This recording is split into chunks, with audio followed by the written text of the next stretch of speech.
90 साल की दहलीज पर इन बुजुर्ग के चेहरे पर झुर्रियां साफ दिख रही हैं, पैर भी साथ नहीं दे रहे तो क्या हुआ। लोकतंत्र के महापर्व में भागीदारी जो निभानी है, ये बुजुर्ग भी रिक्शे पर सवार होकर चल दिए मतदान केंद्र की ओर। 90 साल के लगभग का वो मतदाता है। कौन से गांव के रहने वाले हैं? दतियाम के रहने वाले हैं हम लोग। बिहार में लोकतंत्र का महापर्व हो रहा है, तो ऐसी ही तस्वीरें लोकतंत्र के प्रति भरोसा और भी बढ़ाती हैं।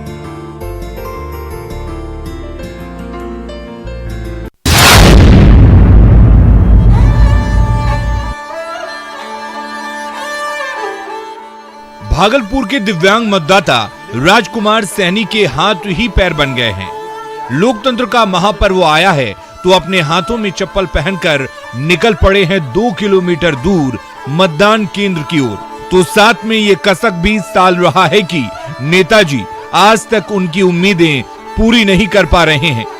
वोट देते हैं सर, जीतता है तो सोचता है कि गरीब को रक्षा करता है कि करेंगे, बड़ा बड़ा ख्वाब दिखाता है मगर कुछ नहीं करता।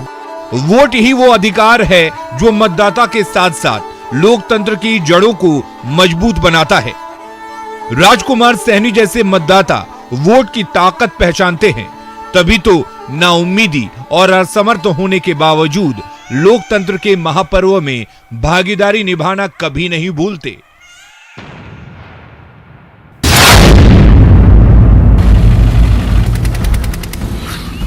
भागलपुर से सुल्तानगंज जाने वाली सड़क पर मजदूरों से भरी ऐसी जुगाड़ गाड़ी अक्सर दौड़ती दिखती है। कभी ये मजदूरों को घर से ईंट भट्ठा ले जाती है तो कभी वापस उनके घर। लोकतंत्र के महापर्व पर इसी जुगाड़ गाड़ी पर सवार होकर ये मजदूर मतदान केंद्र तक जाते दिखे। करते थे सब दिन तो सोचा काम कर रहे थे, आज वोट गिर रहा सरकार को तो हम लोग सोचे कि चलिए सब परिवार मिलकर वोट गिराएंगे, आगे सरकार को बढ़ाएंगे, हम लोग को विकास दे। भागलपुर के मजदूरों को अक्सर मंजिल तक जाने और ले जाने वाली ये जुगाड़ गाड़ियां लोकतंत्र के महापर्व की वाहक बनती नजर आईं।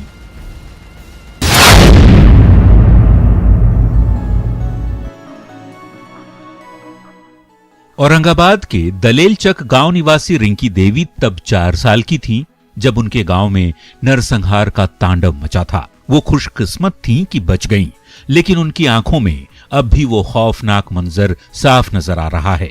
हालांकि आज का माहौल बदलने से वो खुश जरूर नजर आती हैं। पहले जैसा माहौल नहीं है, शांत हो गया है और हम खुश हैं कि चलिए हम बचे और आज हमको मौका मिला है वोट देने का। अब बाल बच्चा है, घर परिवार है। देश के विकास के लिए मजबूत लोकतंत्र बेहद जरूरी है, लेकिन लोकतंत्र तभी मजबूत होगा जब तमाम मतदाता अपनी भूमिका पूरी शिद्दत से निभाएंगे।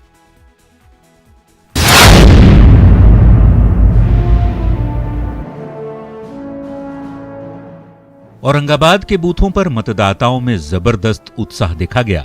तो पहली बार वोट देने पहुंचे युवा मतदाताओं की आंखों में भविष्य के सपने तैरते नजर आए। उनके लिए शिक्षा और विकास सबसे बड़े मुद्दे रहे। शिक्षा, स्वास्थ्य, डेवलपमेंट, इसी चीज़ों को देख के हम लोग वोट करते हैं। और ऑब्वियस सी बात है, आप कहीं भी बिहार से बाहर जाएंगे तो अपने स्टेट को रिप्रेजेंट करेंगे। कितना अच्छा वहाँ पे ये सिनेरियो है डेवलपमेंट का। युवा भारत में युवा आबादी लगातार बढ़ रही है। जाहिर है युवा वर्ग को ऐसा नेता चाहिए जो उनके सपनों को पूरा करने के लिए पूरा दमखम लगा दे।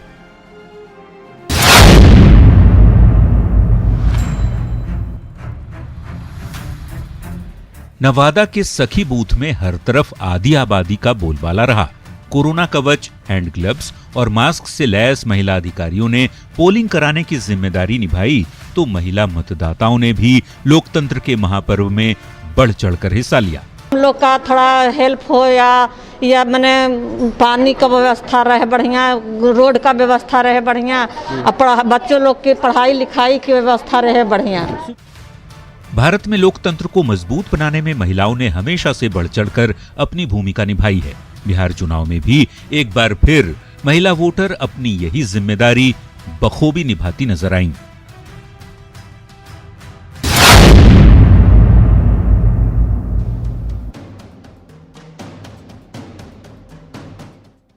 पहाड़ और जंगल की गोद में बसे औरंगाबाद के रफीगंज तक पहुंचना आसान नहीं है।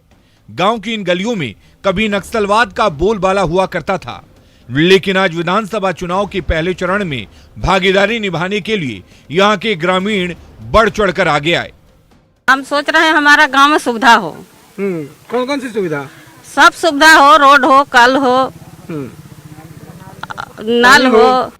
लोकतंत्र में अविश्वास रखने वाले अक्सर चुनाव में बाधा डालने की कोशिश करते हैं, लेकिन इन ग्रामीणों ने अपने मताधिकार का प्रयोग कर लोकतंत्र को चोट पहुंचाने वालों के चेहरों पर करारा तमाचा जड़ दिया।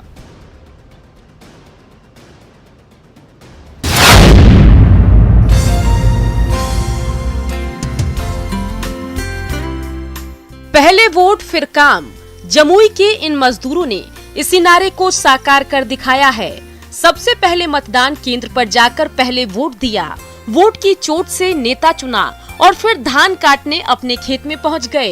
ये मजदूर भी चाहते हैं कि उनका नेता उनके विकास के सपने को साकार करे। बढ़िया हिसार चाहिए। किन बातों को ध्यान में रखा? विकास, शिक्षा, रोजगार? शिक्षा, रोजगार चाहिए यार क्या। जमुई के इन मजदूरों ने जागरूक वोटर की भूमिका निभाई। ऐसे ही वोटर की बदौलत लोकतंत्र की जड़ें मजबूत होती हैं। अरे ठीक है।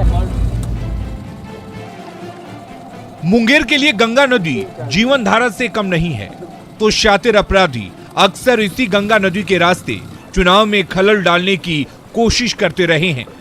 ऐसे में नाव पर सवार मुंगेर पुलिस के जवान गंगा नदी में दिन भर पेट्रोलिंग करते नजर आए। शराब से और पैसों को दे करके वोट खरीदने और लेने की परंपरा चलती आ रही है, तो इसके नकेल कसने के लिए हम लोग को जिला प्रशासन को हम लोग को ये प्रतिबद्ध दिया गया है कि आप किसी तरह के गतिविधि हो तो इसका नकेल कसे।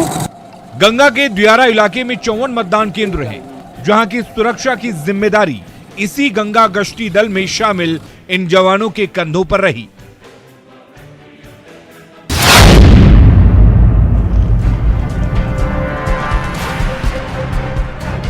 कहलगांव की सड़कों पर घोड़े पर सवार जवान गश्ती लगाते नजर आए। दियारा के कई सुदूर इलाकों में गाड़ी से पहुंचना आसान नहीं है।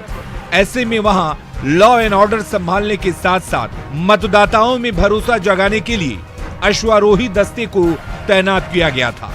हम लोग को पेट्रोलिंग दिया गया है, जहाँ क्षेत्र का जहाँ तितर बितर हो, जहाँ भीड़ भड़का हो, वहाँ का इधर उधर कर देना है पब्लिक का। ये चुनाव के दिन घुड़सवार दस्ते की पदचाप से कहलगांव की गलियां और सड़कें गूंज उठी, तो घोड़े पर सवार जवान चप्पे चप्पे की निगरानी करते नजर आए।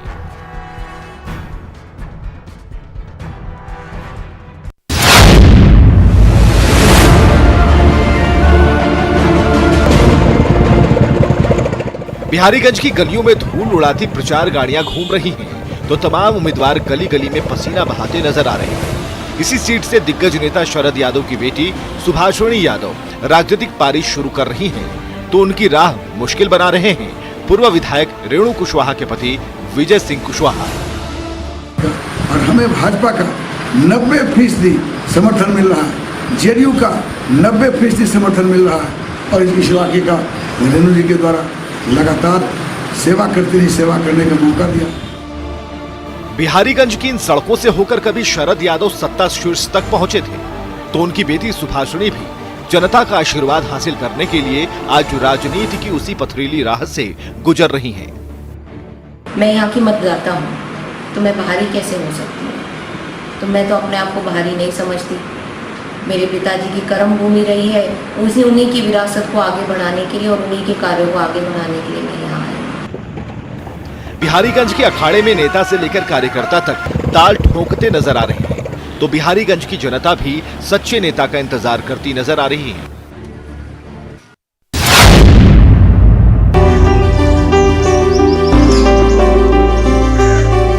मनिहारी की ये खूबसूरत वादियां किसी का भी दिल जीत लेंगी। गंगा तट का मनोरम नजारा सैलानियों को अपनी ओर खींच लाता है, तो गोगाबिल झील और पक्षी अभ्यारण्य से लेकर ऐतिहासिक पीर मजार भी मनिहारी की पहचान है। चुनावी मौसम में इन पर्यटक स्थलों को पर्यटन के मानचित्र पर पहचान दिलाने का मुद्दा जोर शोर से उठ रहा है। सारा प्लान दिया गया है, सारी योजनाएं भेजी गई है, सरकार भी सारी योजनाओं से परिचित है और सरकार भी चाहती है कि इसमें काम हो, लेकिन जमीन का जो झंझट हो जाता है उसी में दिक्कत हो रही है। यकीनन ये पर्यटक स्थल मनिहारी के लिए समृद्धि के नए द्वार खोल सकते हैं। जरूरत है ऐसे नेता की जो मनिहारी के सपनों को पूरा करने के लिए जी जान लगा दे।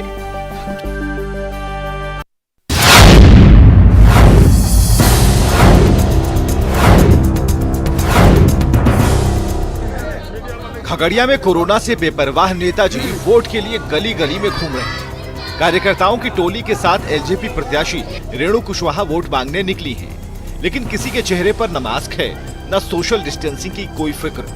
तो इस टोली के साथ बैगनी झंडे और टोपी से लैस इन छोटे छोटे बच्चों से नारेबाजी कराई जा रही है।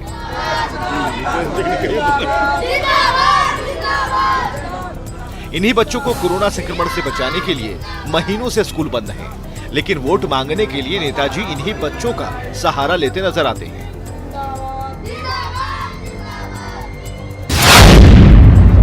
बिहार में सिवान की बड़हरिया विधानसभा सीट से जेडीयू उम्मीदवार श्याम बहादुर सिंह चुनाव प्रचार में डांस करने पर घिर गए। इस बार मुख्यमंत्री नीतीश कुमार के करीबी श्याम बहादुर सिंह का मुकाबला आरजेडी प्रत्याशी बच्चा पांडे से है। हालांकि 2010 में अस्तित्व में आई इस सीट पर बीते 2 बार से जेडीयू नेता श्याम बहादुर ही जीतते आ रहे हैं और इस बार भी विधानसभा चुनाव में जीतने के लिए उन्होंने अपनी पूरी ताकत झोंक दी। वो चुनाव प्रचार के लिए जहां पहुंचे वहां अपने ठुमकों का हथकंडा अपनाना नहीं भूले। जेडीयू उम्मीदवार ने जैसे ही ठुमके लगाने शुरू किए वहां लोगों की भीड़ जुटी दिखी। ऐसे में श्याम बहादुर सिंह ने विक्ट्री का चिन्ह भी दिखाया। जेडीयू उम्मीदवार श्याम बहादुर सिंह के इसी अंदाज पर उनके खिलाफ चुनाव लड़ रहे आरजेडी प्रत्याशी बच्चा पांडे उन पर हमला बोलने से नहीं चूके, लेकिन विपक्ष के हमले को श्याम बहादुर सिंह ने पूरी तरह नजरअंदाज कर दिया। चुनाव प्रचार के दौरान डांस करने के अलावा श्याम बहादुर सिंह नंगे पांव नजर आए।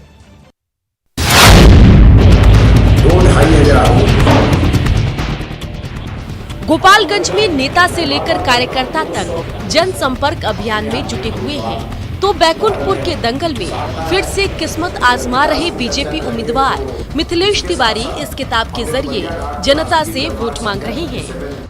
तो मैंने पिछले 5 वर्षों में जो हमने प्रमुख अपने काम यहाँ किए हैं विकास के, तो मैंने उसका एक पूरा लेखा जोखा एक पुस्तक के माध्यम से हमने जनता के बीच रखने का प्रयास किया है और साथ में 10 पॉइंट प्रोग्राम अगले 5 साल में हम वो 10 काम। बैकुंठपुर के विकास के लिए पिछले 5 साल में क्या क्या काम किया गया वो सब कुछ इस किताब में दर्ज है। अब फैसला बैकुंठपुर की जनता के हाथ में है।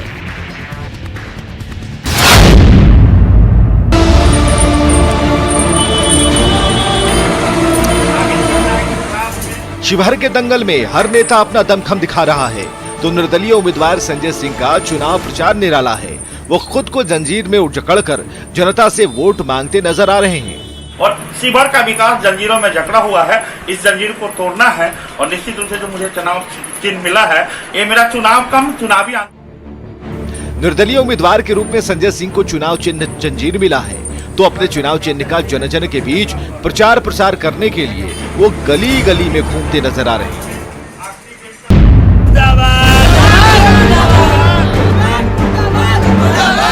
बेतिया जिला मुख्यालय से बैरिया प्रखंड को जोड़ने वाला ये संता घाट पुल सालों से चुनावी मुद्दा रहा है। यही वजह है कि चुनाव से ऐन पहले पुल का निर्माण तो शुरू कर दिया गया, लेकिन पुल के निर्माण में गड़बड़ी की वजह से आम लोगों का गुस्सा 7वें आसमान पर है। तो यही है कि ये पुल का निर्माण सही नहीं हो रहा है, पैसा लेके वहाँ पुल को टेर किया गया है।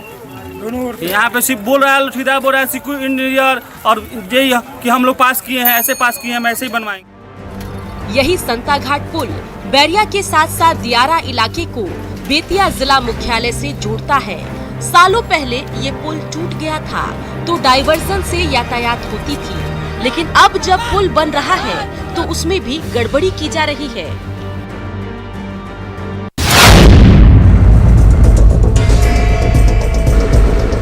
खगड़िया के इसी मेगा फूड पार्क के नाम पर नेताजी वोट झटकते रहे हैं। शिलान्यास के 5 साल बाद इसकी आलीशान बिल्डिंग अब जाकर तैयार हुई है, लेकिन ना तो फूड प्रोसेसिंग शुरू हुई है और ना मक्का किसानों के सपने पूरे हो सके हैं। जमीन गया, हाल गया, काम तो कुछ नहीं है। यहाँ का लोकल जो है लड़का सब बेरोजगार है, एको गुने है, बाहर से आता है, बाहर का सब लड़का सब काम करता है। खगड़िया में फिर विधानसभा चुनाव हो रहा है तो नेताजी मेगा फूड पार्क की आलीशान बिल्डिंग दिखाकर जनता से वोट मांग रहे हैं। लेकिन असलियत ये है कि इस फूड पार्क ने किसानों की उम्मीदों पर पानी फेर कर रख दिया है। भारत के दिल बांटे बिहार। बिहार में चुनावी मौसम आ गया है तो भोजपुरी भाषियों का दिल जीतने के लिए पीएम मोदी से लेकर पक्ष विपक्ष के तमाम नेता भोजपुरी भाषा में वोट मांगते नजर आ रहे हैं। तो सवाल है कि आखिर भोजपुरी में काबा। हाँ, तो वो जो उन लोग के मुंह से जो भोजपुरी टोन होखेला ना, बहुत प्यारा लागला। ऐसा हमनी के भोजपुरी भाषा प्यारा है बा। आज जनता के बीच में नेता लोग भोजपुरी के इस्तेमाल कर रहल बा ताकि जनता के मुँहे खाती। वाकई भोजपुरी भाषा में कुछ बात तो है, तभी तो अपनी मीठी बोली से सबका दिल जीत लेती है। कहवा के चंदन भैया, कहाँ उनकर गाँव हो, कौन पार्टी से खारा हुए, कौन छपनी शान हो। निमान लागे हो, सुंदर लागे, पनिया भरे सांवर गोरिया, निमान लागे, पनिया भरे सांवर।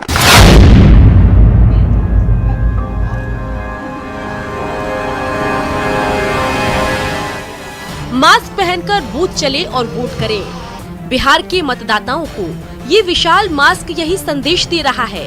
तो मास्क की फोटो वाली तख्तियां थामे ये मतदान कर्मी भी तमाम मतदाताओं से कोविड प्रोटोकॉल का पालन करने की अपील कर रहे हैं। सभी निर्वाचनों में ये निश्चित रूप से एक चुनौती भी है, लेकिन एक अवसर भी है कि जिसमें हम लोग जो तैयारी की है और उसके लिहाज से हम लोग जो जानकारी लोगों तक पहुंचा रहे हैं, तो एक बहुत ही बड़ा अवसर होगा जिसके लिए हम लोग ने सारी तैयारियां की हैं। बिहार पहली बार कोरोना काल में विधानसभा चुनाव का गवाह बन रहा है। ऐसे में कोविड प्रोटोकॉल के बीच लोकतंत्र का महापर्व तभी सफल होगा जब सभी अपनी भूमिका पूरी जिम्मेदारी के साथ निभाएं।